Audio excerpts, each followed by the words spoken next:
મારી શાળામાં એક આજે અમે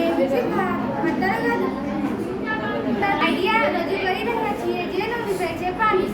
મિત્રો, આપણે સૌ હાલમાં આરોનું પાણી પીએ છીએ. હા, કારણ કે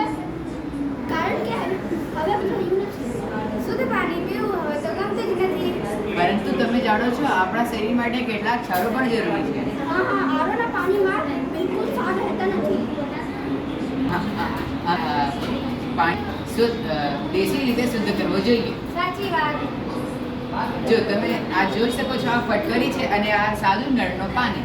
જો તમે આ ફટકરીને અંદર નાખો તો થોડા વાર પછી આમાં જે છાલ વધારે પડતા છાલ હોય છે તે નીચે બેસી જાય અને જે સારું પાણી હોય તે ઉપર રહી જાય અને પછી એને વિતરણ પદ્ધતિથી અમે લોકો પીવામાં ઉપયોગ કરી શકીએ છીએ. હા, પાણીમાં રહેલા વધારે ક્ષારોથી પથરી જેવી બીમારી લોકોને થઈ શકે છે.